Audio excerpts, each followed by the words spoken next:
Amém, irmãos? Quantos querem ouvir a palavra de Deus? Diz amém. Amém. Abra comigo, por favor, sua Bíblia, no livro do profeta Joel. Livro do profeta Joel. O capítulo 2, nós vamos ler alguns versículos. Nós vamos ler o versículo 12, versículo 28 e o versículo 29. Se você não estava aqui, nós demos início a uma nova série de mensagens chamada Paráclitos, o Espírito e o Povo de Deus.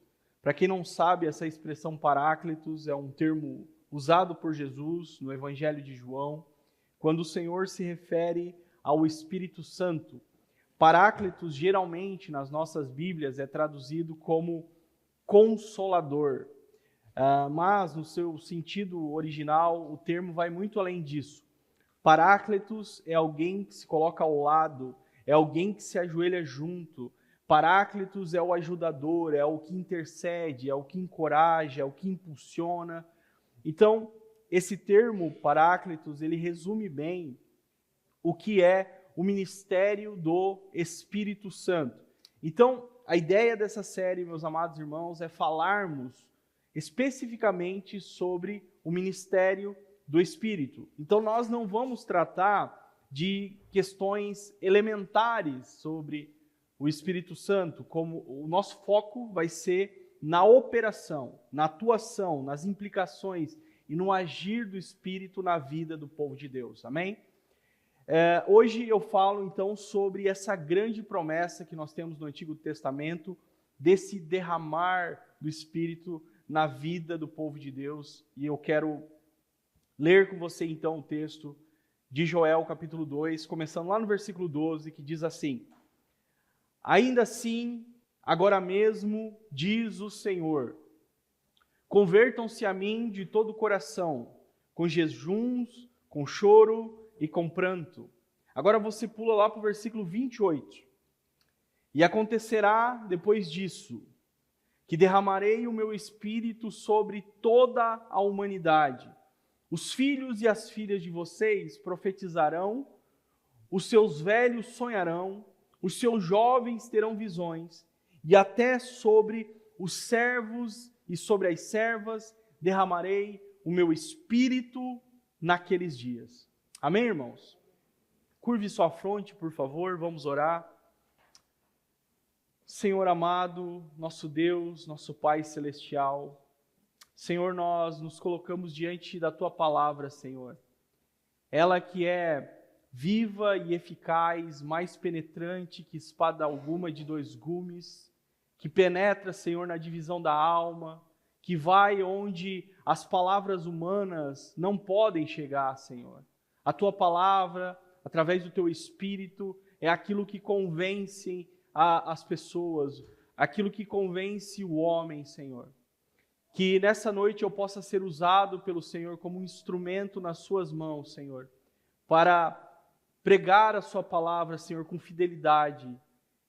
Que o Teu povo nessa noite saia daqui, ó Deus, edificado, fortalecido, revestido, Senhor, com o poder do Teu Espírito e com a graça que há, Senhor, na Tua palavra. Fica conosco e dirige esse momento de pregação e meditação. É a nossa oração, em nome de Jesus. Amém, amém e amém. Irmãos, o tema da mensagem nessa noite é o Espírito da promessa e a promessa do Espírito. O Espírito da promessa e a promessa do Espírito. Antes de entrarmos aqui no texto que lemos nessa noite de maneira efetiva, me permitam fazer uma observação sobre esse tema. Quando eu digo o Espírito da promessa, eu não falo apenas do Espírito Santo como o cumprimento de uma profecia bíblica em si. É óbvio que eu vou falar sobre isso, mas eu me refiro àquilo que move a própria promessa. E o que move a promessa para o seu cumprimento, meus irmãos, é o desejo do coração de Deus de encher o seu povo. Então, este desejo, este desígnio, esse intento, este é o espírito da promessa. Esse desejo de Deus derramar sobre o seu povo mais dele mesmo, nós encontramos de uma maneira muito clara ao longo de toda a Escritura Sagrada, mas aqui no livro do profeta Joel, nessa profecia específica que nós lemos, o Deus vai pontuar de uma maneira muito objetiva esse ideal do seu coração. E é isso que eu quero trabalhar com vocês hoje. Irmãos, o texto que lemos, na verdade nós lemos 2 pequenos recortes do livro do profeta Joel. Esse livro, ele é interessante em diversos aspectos. Talvez o principal deles seja o fato que Joel é um dos seletos profetas do Antigo Testamento que vai falar sobre o derramar do Espírito, ou sobre a vinda do Espírito de uma maneira sobrenatural e sem medida na vida do povo de Deus. Essa promessa que encontramos no livro é, sem dúvida nenhuma, uma das promessas mais significativas e importantes dentro da história da redenção. Por quê? Por causa do teor da promessa, por causa do conteúdo da promessa. Deus não está prometendo algo qualquer. Deus não está anunciando uma visitação. Deus não está prometendo encher algumas pessoas específicas e especiais.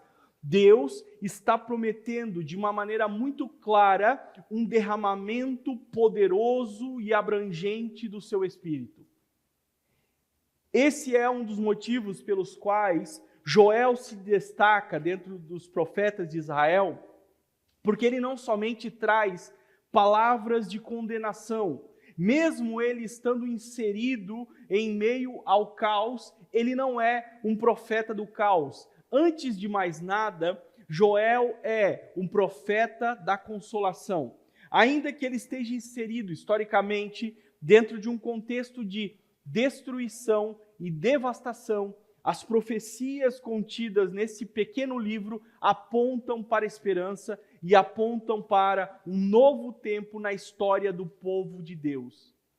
Essa grandiosa promessa que nós lemos aqui nessa noite, ela tem implicações para o seu contexto imediato, ou seja, para os dias de Joel, e ela tem implicações futuras. E é por isso que, antes de falarmos da própria promessa do derramamento, é importante termos noção do que estava acontecendo naqueles dias do profeta Joel. Para os irmãos entenderem, tinha acabado de acontecer uma devastação causada por uma praga de gafanhotos.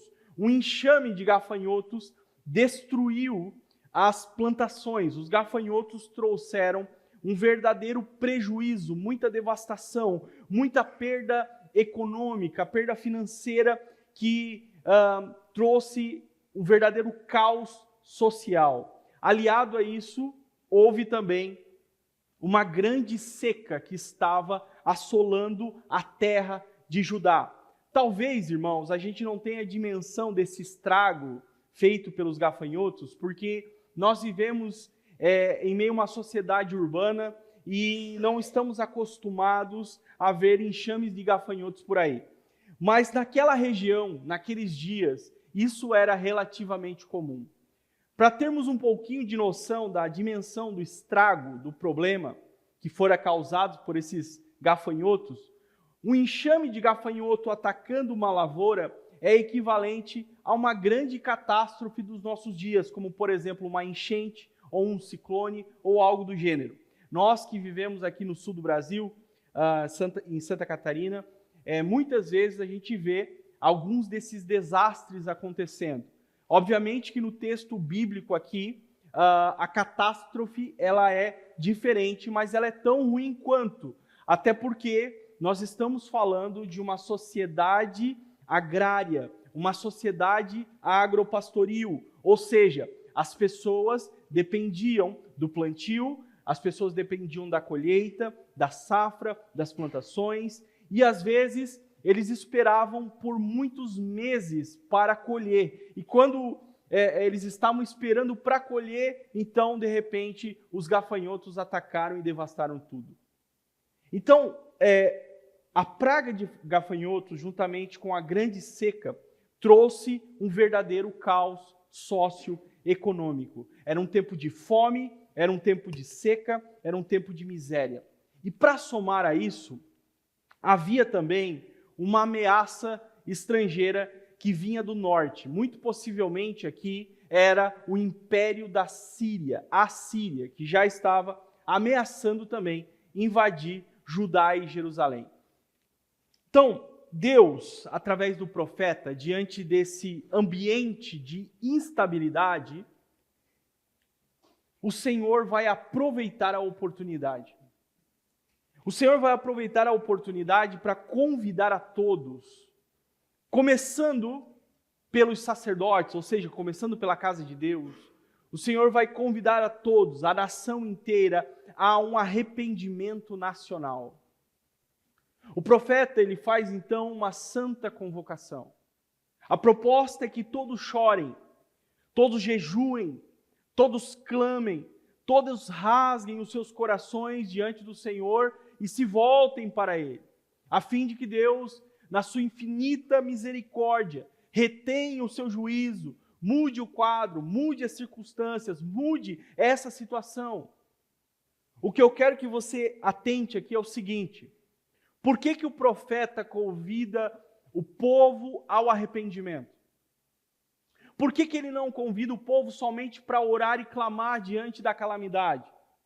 Por que o convite é específico para o arrependimento, para se arrepender? Porque há um entendimento dentro da teologia do livro de Joel que tudo o que está acontecendo se trata do juízo de Deus sobre o seu povo. Ou seja, seca, miséria, gafanhotos, devastação, ameaça estrangeira, é o juízo de Deus sobre o seu povo. Deus está corrigindo, Deus está exortando, Deus está repreendendo a nação. A grande pergunta é, por que Deus está fazendo isso? Deus está fazendo isso porque Judá deu as costas para Deus.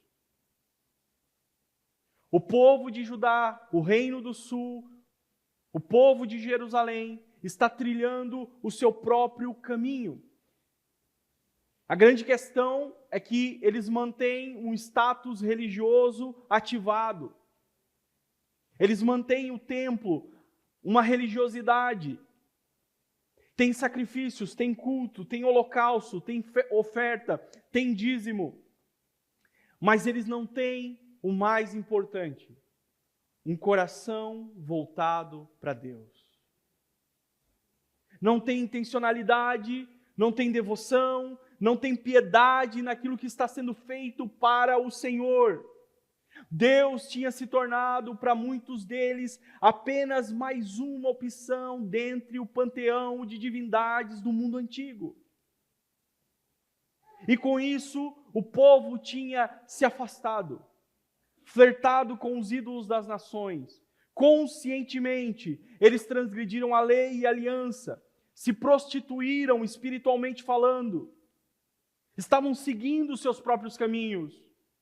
Então esse é o quadro, esse é o cenário religioso, político e econômico dos dias de Joel. O que me chama a atenção aqui é que Deus, através do profeta, vai oferecer ao povo a receita da cura. Deus vai propor ao povo o caminho para a restauração.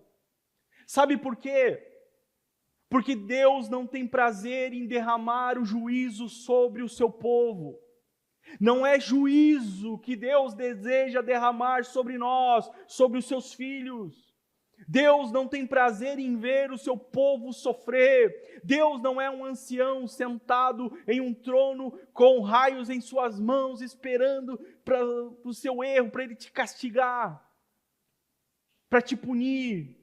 Deus é aquele que se compadece do sofrimento dos seus filhos e deseja ardentemente que o seu povo se volte para Ele, a fim de ser totalmente restaurado, totalmente curado. Deus dá a receita da cura, porque Ele é o maior interessado em nos restaurar, em nos curar. Eu sempre ouvi um clichê que é mais ou menos assim: quando você for pai, você vai entender mais a Deus. E eu achava isso um clichê, irmãos. E eu confesso que eu concordo, esse clichê é uma verdade, irmãos. Quando a gente se torna pai, a gente começa a entender mais a paternidade divina. Quando a Lorena era mais pequena e ela ficava doente, irmãos, a minha esposa está aqui, ela pode confirmar isso. Era um caos na terra para a Lorena tomar remédio. Mas um caos, um caos. Quando ela ficava com febre, irmãos, a gente tentava todo tipo de remédio que você possa imaginar, de framboesa, de morango, de tutti-frutti, tudo. Não tinha jeito. Era tomar o remédio e ela vomitava. Era horrível. E aí o que acontecia? A gente tinha que fazer uma operação de guerra. Eu pegava pelas pernas, mas é assim, é cena horrível mesmo, tá? Agora eu vou chocar vocês. Eu pegava ela pelas pernas, segurava as mãos, a minha esposa abria a boca, parecia, olha, era cena de horror. E a menina gritando, e a menina desesperada, a menina chorando. E a gente enfiava o remédio literalmente a goela abaixo. E aí ela vomitava tudo. Parecia, irmãos, que a gente estava maltratando ela. Parecia que a gente estava sendo mal com ela. Parecia que a gente estava sendo extremamente truculento. Talvez até estava, mas porque a gente queria que ela tomasse o remédio. A gente queria que ela ficasse bem. A gente queria que ela ficasse curada. Eu penso que essa ilustração se assemelha muito no nosso relacionamento com Deus. Porque Deus é um Pai que nos ama. E Ele nos quer ver bem. Qual é o pai que tem prazer de ver os seus filhos sofrerem? Qual é o pai que se alegra em ver o seu filho enfermo?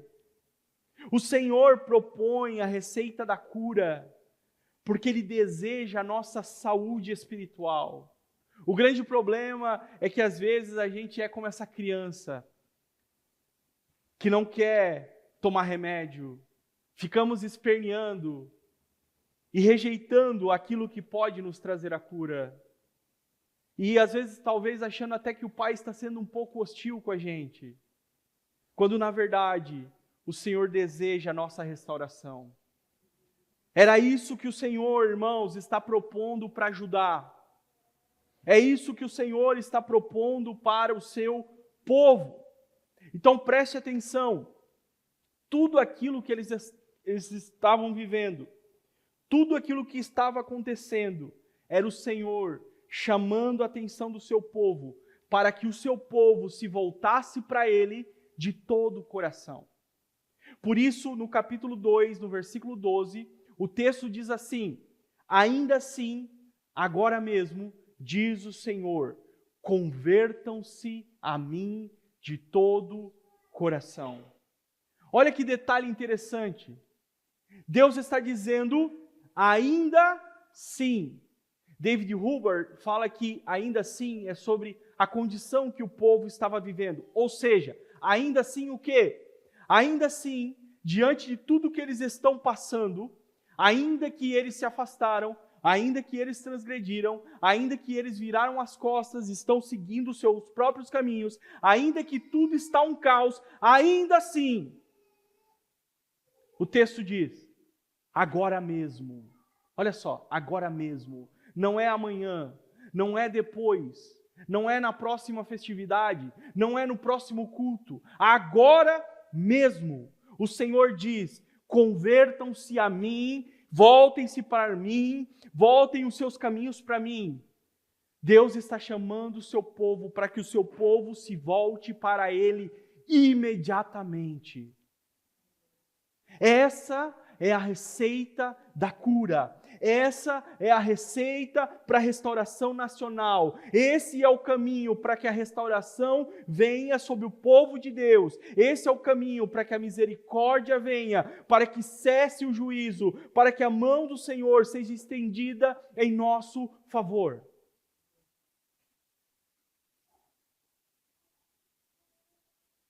Senhor diz aqui nessa noite, talvez para você, não importa por onde você tem andado, não importa qual foi o caminho que você trilhou, qual as escolhas que você fez no passado, não importa qual é o cenário atual da sua existência, talvez seja um cenário caótico de instabilidade mental, emocional, espiritual, mas o Senhor te diz nessa noite, ainda assim, agora mesmo, volte-se para mim. Ainda assim existe recomeço, ainda assim. Na continuação, o Senhor diz, convertam-se a mim. A pergunta é, esse não é o povo de Deus? Esse não é o povo da aliança? Esse não é o povo eleito? Por que que Deus está dizendo para eles se converterem? A resposta é muito óbvia. Porque eles estavam desviados, desfocados, seguindo os seus próprios caminhos.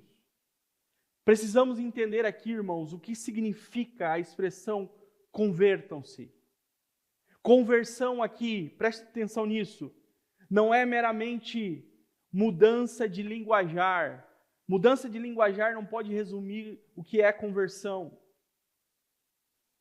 Conversão aqui não é meramente mudança de visual. Conversão aqui não é meramente aderir uma nova religião. Conversão, biblicamente falando, é a transformação do coração. Conversão, acima de tudo, é mudança de rota. É mudança de rumo. Você estava seguindo um caminho errado. Você estava seguindo um caminho que estava te levando para longe de Deus, então, convencido pelo Espírito, você converge. Convencido pelo Espírito, você muda de rota, você muda de rumo. Isso é conversão. O mais interessante é que Deus não está falando aqui, irmãos, com descrentes. Deus não está falando com pagãos, com incrédulos. Gente, Deus está falando com o seu povo. O povo da aliança. Você consegue sentir o peso dessas palavras? Deus diz para o seu povo se converter. Sabe o que isso significa? Significa que de vez em quando todos nós precisamos nos converter. Mas, irmão Kleber, eu tenho 10 anos de crente. Eu tenho 15 anos de crente. Eu nasci na igreja. Então, todos nós precisamos se converter de vez em quando. E eu não estou falando de novo nascimento. Estou falando de conversão dentro daquilo que eu expliquei agora há pouco. Por que de vez em quando todos nós precisamos de conversão? Pelo simples fato de que nós somos pecadores. Nós não somos pecadores porque pecamos. Nós pecamos porque somos pecadores. O que isso significa? Significa que existe uma natureza que todos os dias nós precisamos lutar contra ela. E quando nós damos vazão a essa natureza, nós pegamos caminhos errados, trilhamos por caminhos obscuros, nós precisamos de conversão em nossa rota, em nossa jornada. Quantas vezes nós nos lançamos por caminhos que não são os caminhos de Deus? Quantas vezes nós pegamos atalhos em nossas vidas que nos levam a verdadeiros labirintos? Ou nos levam a becos sem saída, caminhos que nos afastam do propósito que o Senhor traçou para as nossas vidas. E sempre quando nós nos desviamos do Senhor e do seu propósito, nós precisamos de conversão. Nós precisamos de mudança de rota, mudança de rumo. Por isso Deus diz ao seu povo, convertam-se. Eu sou de uma época, irmão, quando a pessoa começa a dizer assim, eu sou de uma época, é porque aí o negócio, aí está ficando velho, né? O crente jurássico. Eu sou de uma época que quando você dizia para alguém se converter, isso era equivalente a um xingamento. Vai te converter. Tem alguém que lembra disso aqui? Aí, ó, temos os crentes jurássicos aí, ó. Estão pensando que eu estou sozinho? Vai te converter. Isso era um xingamento. Agora, aqui nós temos a palavra de Deus convocando o povo de Deus a se converter. E nós não podemos nos ofender, nós não podemos ficar ofendidos, porque quando Deus expõe as nossas feridas, é porque Ele quer tratar delas. Porque o desejo de Deus é nenhum outro a não ser restaurar a nossa existência e nos colocar no seu caminho. E é nesse processo de conversão, quando nos voltamos para Ele, de todo o coração, com o nosso coração contrito, é que nós somos sarados. Por isso Deus diz ao seu povo, convertam-se. Ou seja, voltem-se para mim de todo o coração. Deixa eu te dizer algo nessa noite, se você pegou atalhos na sua vida, se você tem trilhado por caminhos obscuros, que não tem te levado a nada e nem a lugar nenhum, só tem levado você para mais longe de Deus, do seu propósito, ouça o Espírito a te dizer nessa noite, converta-se a mim de todo o coração. Por que eu estou falando tudo isso aqui? Nós estamos numa série sobre o Espírito Santo. Parece que eu estou falando coisa com coisa, parece que o que eu estou falando não tem nada a ver com o tema. Na verdade, irmãos, aqui no texto do livro do profeta Joel, essas duas coisas, elas estão conectadas, elas estão ligadas uma à outra.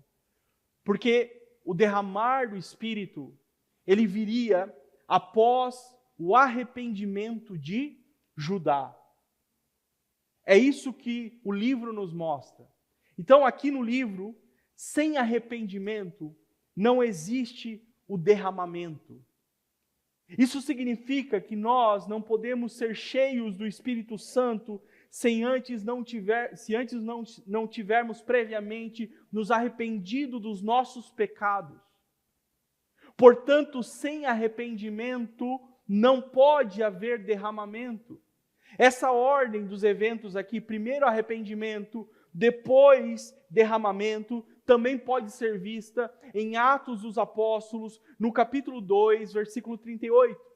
Quando Pedro, ao responder os judeus, o que eles deveriam fazer, Pedro prega um sermão poderoso, e os judeus perguntam para ele, o que nós vamos fazer agora? E Pedro responde, preste atenção, arrependam-se, cada um de vocês, e seja batizado em nome de Jesus Cristo para a remissão dos seus pecados, e vocês receberão o dom do Espírito Santo.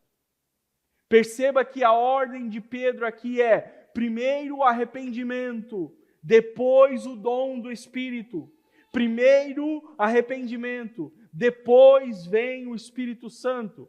Isso é interessante, irmãos, porque às vezes nós queremos ser cheios do Espírito, mas nós não estamos dispostos a nos arrepender dos nossos pecados. Queremos que Deus nos use, queremos que Deus nos abençoe, queremos ser instrumentos na mão de Deus, queremos ser canais de Deus no meio da nossa família, no meio dos nossos vizinhos, amigos, mas muitas vezes não queremos nos arrepender dos nossos pecados. Não queremos deixar os caminhos tortuosos que nos levam a nada e nem a lugar nenhum. A lógica do texto é, primeiro arrependimento, depois derramamento. Amém, irmãos? Posto isso, eu quero mostrar para vocês agora alguns aspectos do derramar do Espírito segundo a profecia de Joel. Alguns aspectos importantes e interessantes que podem contribuir para a nossa jornada espiritual. Primeiro aspecto do derramar do Espírito, segundo a promessa, é que esse derramar seria um derramar abundante.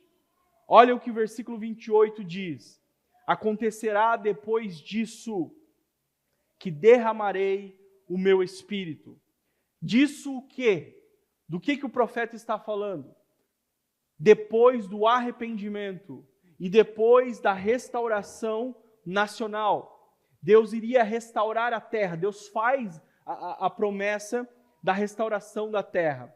E depois disso, então, depois do arrependimento nacional, depois da restauração da terra, a promessa do Espírito seria derramada. Então, a expressão aqui no texto original denota abundância. Derramarei fala de abundância. Muito possivelmente, o texto aqui está fazendo um contraste com a situação climática que eles estão vivendo de seca. Lembra que eu expliquei isso no começo aqui? Deus diz, derramarei. Isso aponta para algo torrencial. Isso aponta para uma chuva copiosa, algo sem medida, algo absurdamente abundante. O que Deus está prometendo não é uma visitação, não é um mover esporádico, não é um respingo, não é uma garoa, não é uma porção limitada, não é uma pequena medida. O que Deus está prometendo aqui é uma chuva torrencial, copiosa e incessante do seu Espírito Santo sobre o seu povo. É um tempo onde as comportas do céu seriam abertas. Então, o primeiro aspecto do derramar do Espírito, segundo a profecia, é que é um derramar abundante. O que isso quer dizer para nós de maneira prática? A ação do Espírito Santo na vida do crente, ela não pode ser vivida de forma limitada. Se o derramar é abundante, conforme a profecia nos mostra, isso significa que eu não devo me contentar com respingos.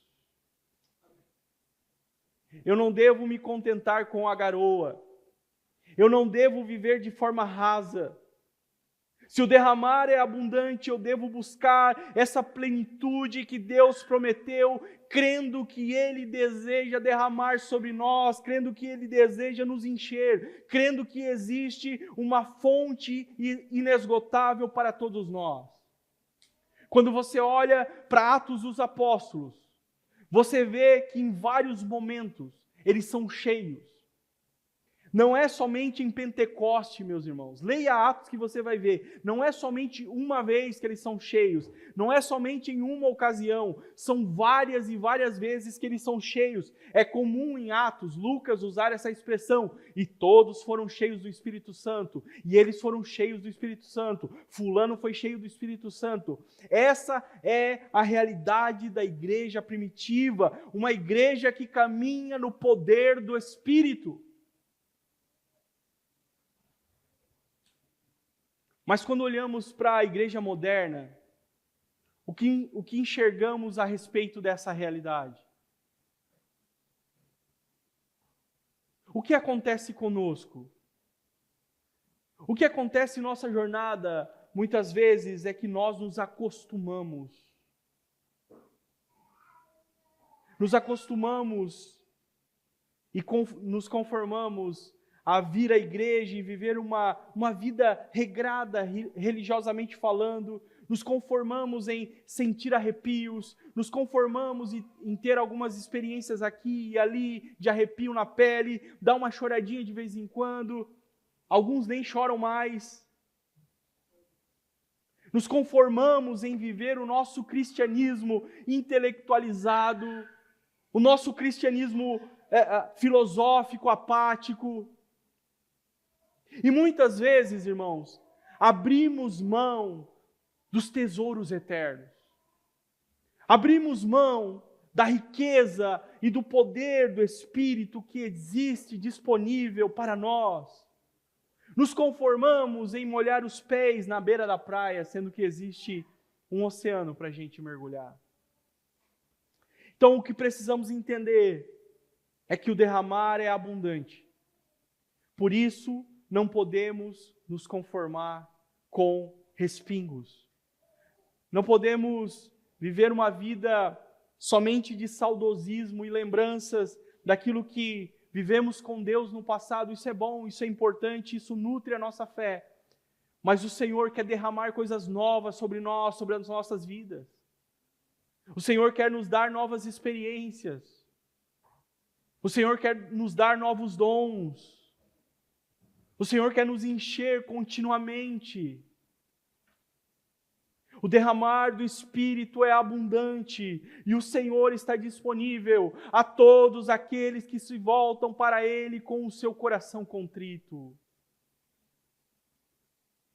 Seguindo em frente, quando Deus faz essa promessa ao povo ao longo do capítulo 2 de Joel, antes desse clímax aqui do versículo 28 e 29 que nós estamos meditando, Deus fala sobre a restauração da terra de Judá, como eu disse, dos versículos 18 ao 27. Mas preste atenção, ele não termina aí.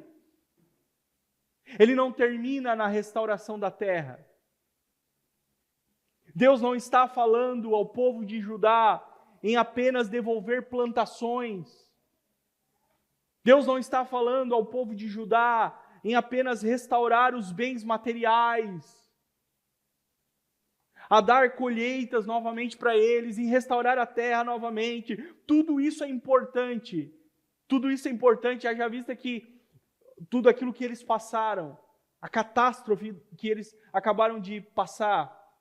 Mas o que eu quero que você note é que tudo isso é apenas um detalhe perto daquilo que o Senhor estava para fazer sobre os filhos, as filhas e as próximas gerações. Porque depois de anunciar as bênçãos da restauração sobre a terra e sobre o povo, Deus revela algo infinitamente maior e melhor, que é a promessa do derramar do Espírito. É como se Deus dissesse: eu não quero apenas restituir aos filhos e aos netos de vocês, às próximas gerações, o que vocês perderam. Eu não quero dar a eles meramente bênçãos materiais, sementes, plantações, chuva literal. Tudo isso virá, mas eu quero e eu vou trazer uma chuva diferente. Eu vou trazer uma nova realidade. Um derramamento torrencial de mim mesmo. O que eu aprendo aqui, meus irmãos, é que existe um desejo no coração de Deus. O desejo de Deus não se resume em resolver os nossos problemas circunstanciais, sejam materiais ou financeiros. A prioridade do Senhor é derramar sobre nós mais dele mesmo. E esse também deve ser o anseio da nossa alma. Esse também deve ser o desejo da nossa existência. Deus deseja derramar sobre nós, nós devemos desejar o Senhor também. Assim como o salmista diz lá no Salmo 42, assim como a corça anseia por águas, a minha alma tem sede de Ti, Senhor. Mas isso é um desafio para nós, porque vivemos em meio a uma sociedade pós-moderna, hedonista e materialista ao extremo, onde muitas pessoas, cada vez mais, pensam somente nelas mesmas e nos seus impérios pessoais.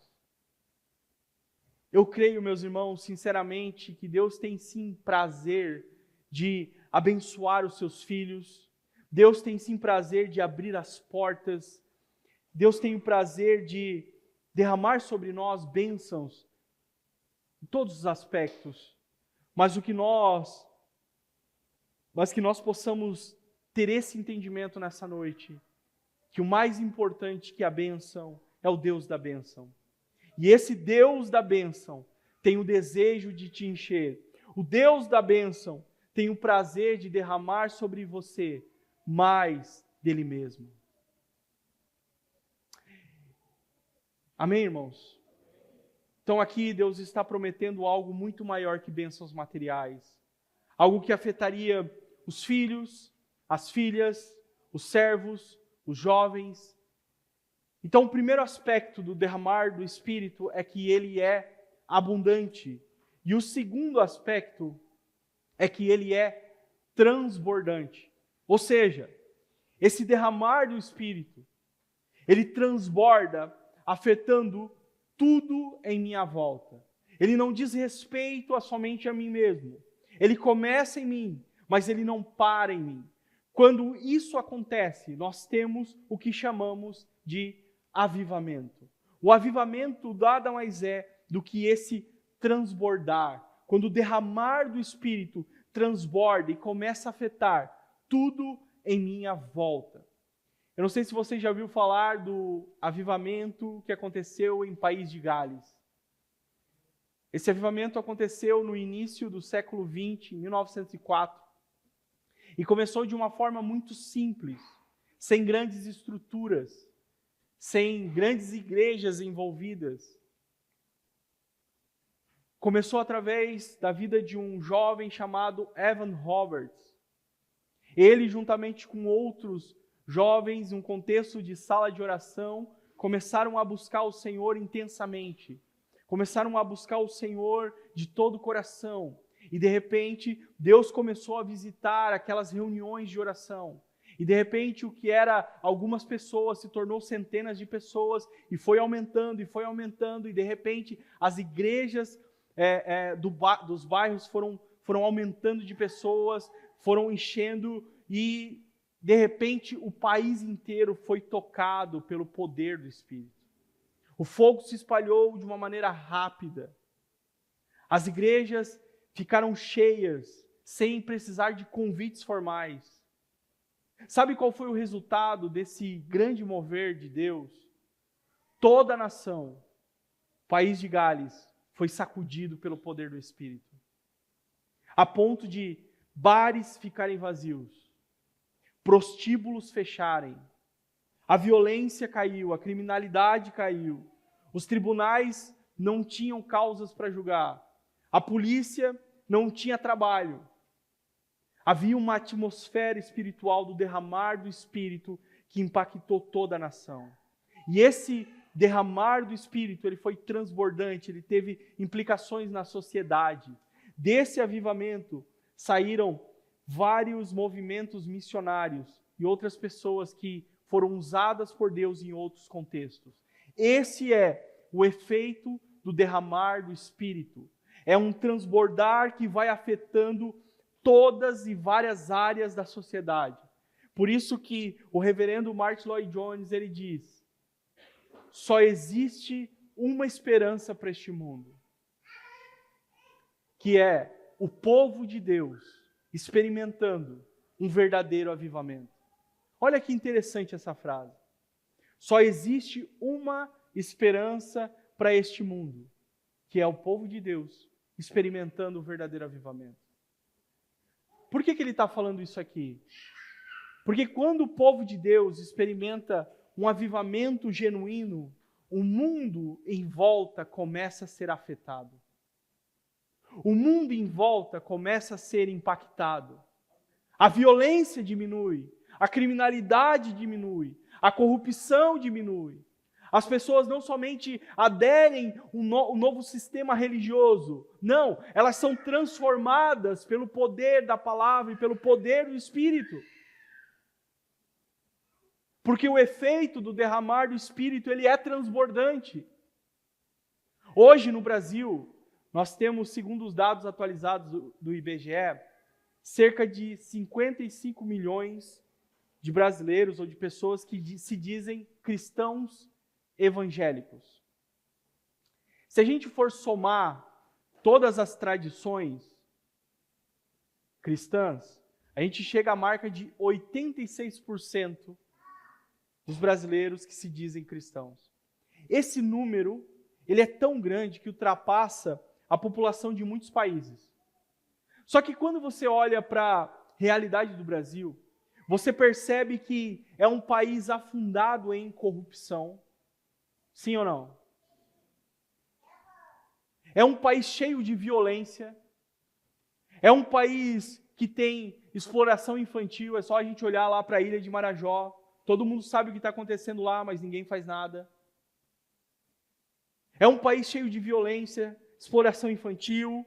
Somos um país cheio de desigualdade, de injustiça. Um país dominado pela criminalidade. E a pergunta é, se o número de cristãos está aumentando a cada censo que é feito, Por que esses números alarmantes relacionados à violência, à opressão, eles não diminuem? Alguma coisa está errada com o cristianismo. Eu me lembro há um tempo atrás que alguns cantores do mundo gospel diziam assim: nós somos a geração do avivamento. Nós, o Brasil, é a nação do avivamento. Mas que avivamento é esse que não transforma? Que avivamento é esse que faz o pecador pular, mas não faz o pecador se arrepender e abandonar o seu pecado? Que avivamento é esse que não causa impacto? Que avivamento é esse que não gera transformação? Irmãos, eu não estou sendo pessimista, eu sou uma pessoa muito otimista e eu creio num grande avivamento no tempo do fim. Amém, irmãos? Eu creio num poderoso avivamento no tempo do fim. Mas, escute isso, de toda a mensagem, se você puder gravar esse ponto, eu já vou ficar feliz. Nós só seremos a geração do avivamento se antes nós formos a geração do arrependimento.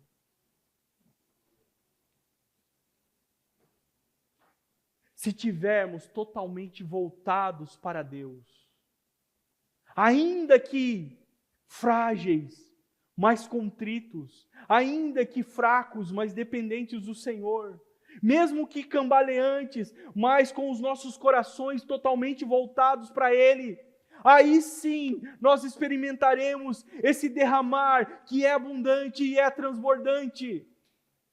Do contrário, meus irmãos, muito disso daquilo que chamam de avivamento não passa de entretenimento. E eu presumo que Deus não deseja que nós sejamos crentes entretidos. Entretidos dentro da nossa bolha gospel. Uma igreja entretida é uma igreja que perdeu a sua identidade. Então, o segundo aspecto do derramar do Espírito aqui é que é um derramar transbordante. Esse derramar transborda e toca tudo aquilo que está em minha volta. Se eu pegasse um jarro de água e começasse a derramar aqui água e não parasse, continuasse, o que ia acontecer? A água ia transbordar, ia afetar tudo aqui em volta. Essa é a imagem do derramar do Espírito nas nossas vidas. É isso que a gente vê na igreja primitiva. Começa com 120, lembra? Cenáculo, reunidos em um só Espírito, em um só coração. 120, eles recebem o derramar do Espírito. Depois de 120, esses 120 passam a ser 3.000. E de repente, de 3.000, eles começam a invadir Jerusalém, e vai para Samaria, e vai transbordando, e vai para Antioquia, e vai até Atos capítulo 17. Sabe o que está escrito em Atos capítulo 17? Paulo e Silas chegam em Tessalônica, e os moradores de Tessalônica dizem assim: esses que estão perturbando o mundo chegaram aqui. Estão perturbando o mundo. Isso aqui é o Espírito transbordando. É isso que nós vemos nos grandes avivamentos da história. É o transbordar do fluir do Espírito que começa na vida daqueles que estão totalmente voltados para o Senhor, com seus corações rasgados. Na continuação do texto, derramarei do meu Espírito sobre toda a humanidade. O outro aspecto da promessa aqui, do derramar do Espírito, é que esse derramar seria abrangente. Algumas versões aqui, talvez a sua versão vai estar assim: toda a carne. A ideia aqui é sobre todo tipo de pessoa.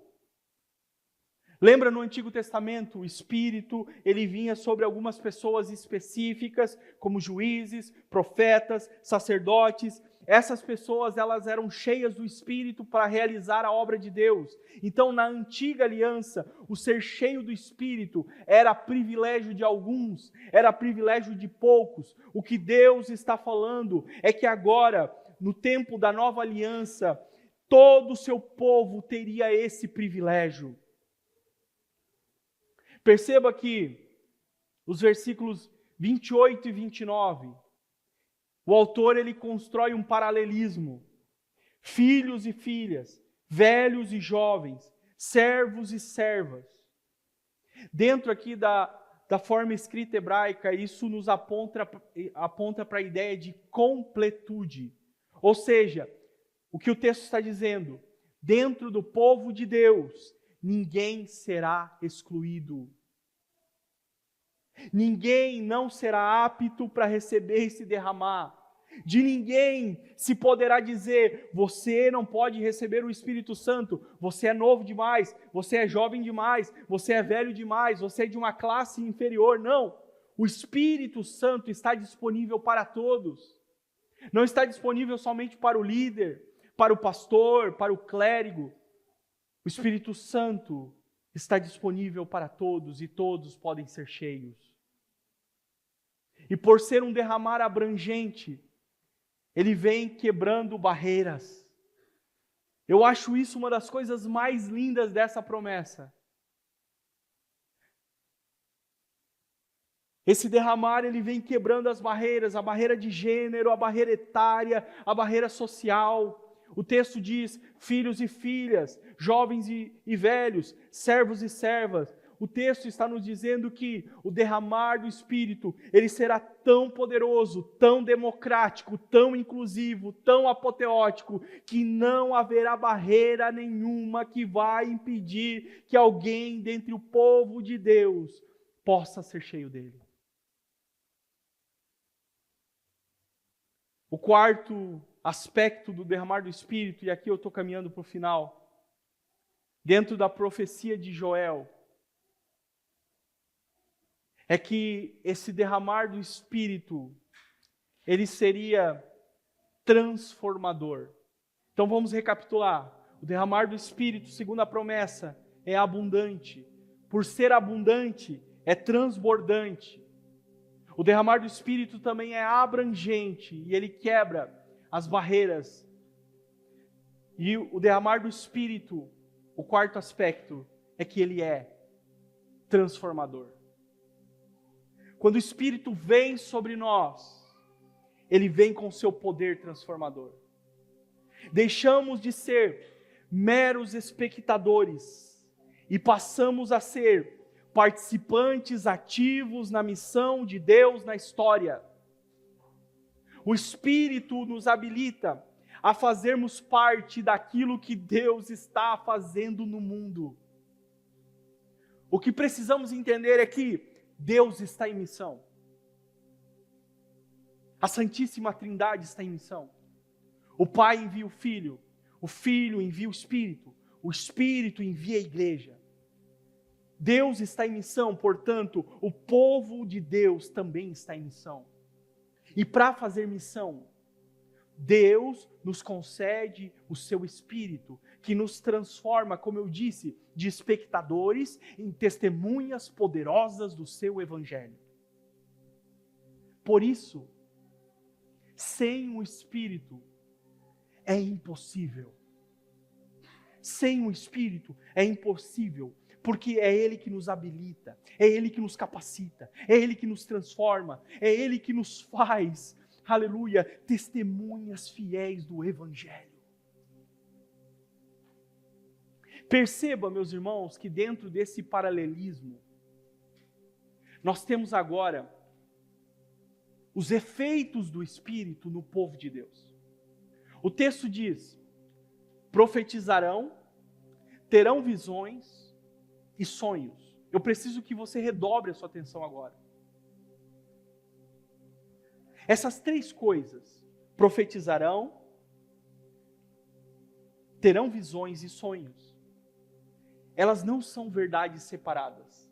Essas verdades aqui, elas estão interligadas. A profecia de Joel, do versículo 28, é uma ampliação direta do texto de Números, capítulo 11 e capítulo 12. O que acontece nesses textos? Eu vou resumir para você. Em Números capítulo 11, nós temos duas pessoas no arraial de Israel profetizando. Josué chega para Moisés e diz: Moisés, tem dois camaradas aí que estão profetizando. Moisés diz assim: você está com ciúme por mim? Porque Josué diz para Moisés mandar eles parar. Aí Moisés diz: você está com ciúme por mim? Quem dera, preste atenção nisso, todos tivessem o Espírito e fossem profetas. O desejo de Moisés, que na verdade é o desejo de Deus, é que todo o seu povo tivesse o Espírito e profetizasse. Ou seja, todo o povo fosse como Moisés, que caminhava no poder, que tinha revelações, que tinha intimidade com Deus, que proferia a palavra de Deus, que ouvia a voz de Deus. Já no capítulo 12, quando o Senhor fala com Miriam e Arão sobre Moisés, olha o que Deus diz. Versículo 6 do capítulo 12. Ouçam agora as minhas palavras. Se entre vocês há um profeta, eu, o Senhor, em visão, me faço conhecer a ele e falo com ele em sonhos.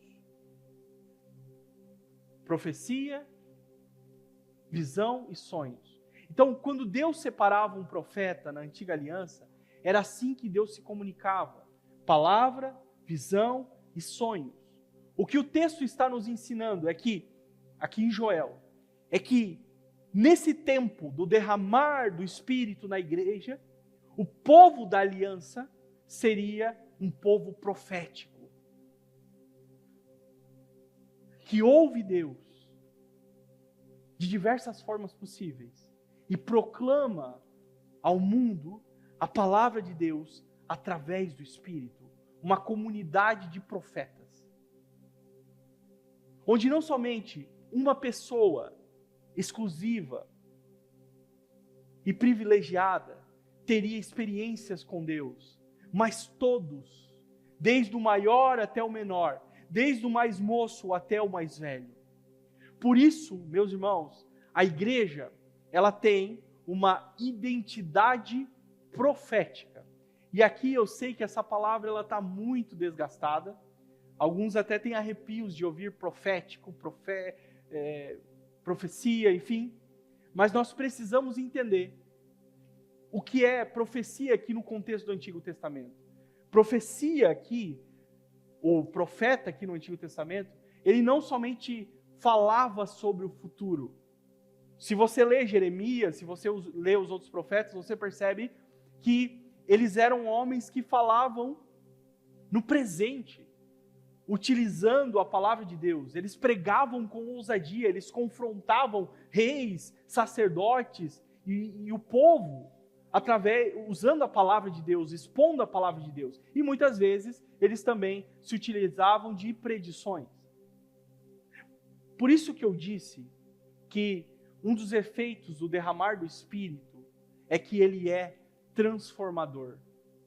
Porque ele pega pessoas simples, pessoas frágeis como eu e você, pessoas falhas e pecadoras, e nos transforma em pregadores, em anunciadores e profetas do Senhor. Veja o que acontece em Atos dos Apóstolos. Como o Espírito ele é transformador na vida dos discípulos. Leia Atos. Primeiro leia o final dos evangelhos. Você vai ver um bando de discípulos assustado, com medo. Leia João capítulo 20. Você percebe que são homens totalmente acuados, desesperados, com medo do amanhã, com medo do futuro. Mas eles se transformam em pregadores do Evangelho com muita autoridade após o derramamento do Espírito. Homens que já não são mais acovardados. Homens que agora são destemidos e que vão até as últimas consequências para pregar o Evangelho. É isso que o poder do Espírito faz conosco. É por isso que Deus quer que o seu povo caminhe no poder do Espírito, irmãos. É para esse lugar que o Senhor quer nos levar. Não para a gente ficar pulando e falando um monte de coisa sem sentido em nome de Deus. Não é isso. Mas para a gente pregar com ousadia, para a gente pregar com autoridade, para a gente incendiar o mundo com o Evangelho. O mais incrível, eu já estou encerrando, é que nós precisamos entender que, como igreja, como povo de Deus na história, essa promessa que nós lemos aqui nessa noite, meditamos aqui nessa noite, esse derramar que é abundante, que é transbordante, que é abrangente, que é transformador, essa promessa, ela não somente se cumpriu em Atos e se deu por isso mesmo. Na verdade, ela começou a se cumprir em Atos. Obrigado, Ian. Ela começou a se cumprir em Atos. Ela começou a se cumprir em Pentecostes, quando a Bíblia diz que todos foram cheios do Espírito Santo. Pedro se levanta, olha só, irmãos, Pedro se levanta, depois que o Espírito é derramado, a profecia começa a se cumprir. Pedro se levanta com autoridade e ele diz: isso que vocês estão vendo, na verdade, foi aquilo que foi predito pelo profeta Joel. E Pedro acrescenta um dado a essa profecia. Pedro acrescenta a expressão: nos últimos dias derramarei do meu Espírito. Os últimos dias, eles começam na ressurreição do Senhor e ele vai até a segunda vinda de Jesus. É um tempo escatológico. O que isso significa? Significa que o derramar do Espírito, que é abundante, transbordante, abrangente e transformador, essa chuva, esse céu aberto, ele só irá cessar quando Jesus voltar. Até lá, o Senhor continua disposto a derramar sobre nós o seu Espírito. Um derramar abundante, um derramar transbordante, abrangente, transformador, que vem transformar quem nós somos, que muda a nossa vida para sempre, que muda a nossa história, que muda o nosso caráter, que nos faz testemunhas fiéis do Senhor, até que Ele venha. Eu quero orar com você nessa noite.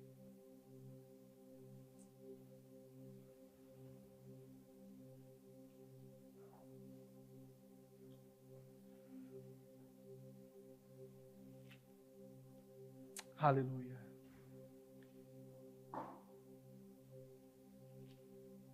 Sim, Jesus.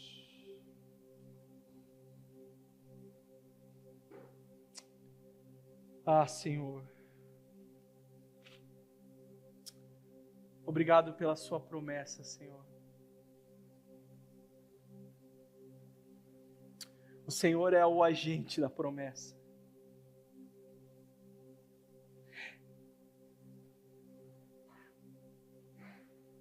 Obrigado, Senhor, por cumprir essa promessa tão aguardada pelo seu povo na história.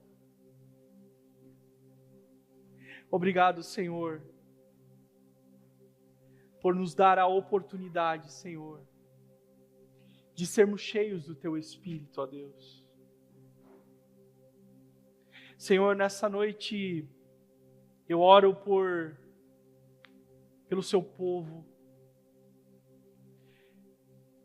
Ah, Jesus, Quantas vezes nós nos acostumamos com a religiosidade, nos acostumamos, Senhor, com respingos, sendo que o Senhor está nos convidando para mergulharmos no oceano do Seu Espírito, Senhor. Perdão, Senhor, se nós nos acostumamos com tudo isso, Pai. Espírito Santo, não nos permita ficar acomodados, sendo que existe um tesouro de valor inestimável para todos nós, Senhor. Que possamos, ó Deus, experimentar tudo aquilo que o Senhor tem disponível para nós. Tudo aquilo que o Senhor nos deu acesso, Senhor.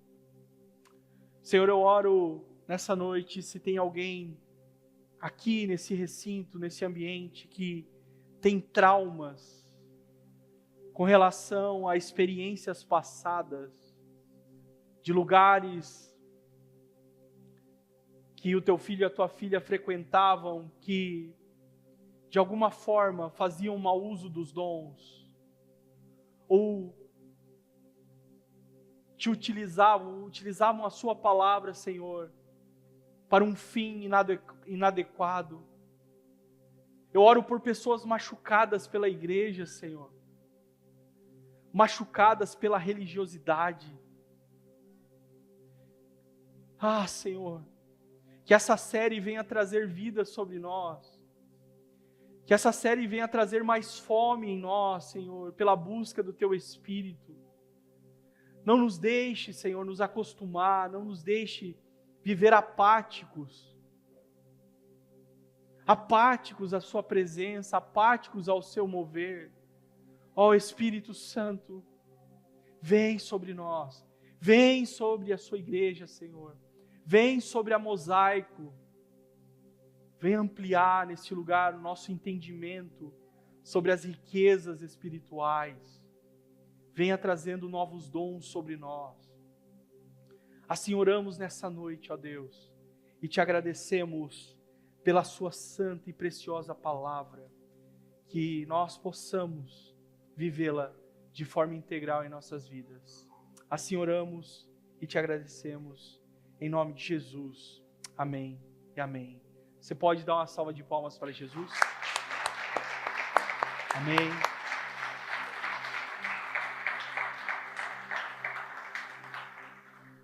Amém. Glória a Deus.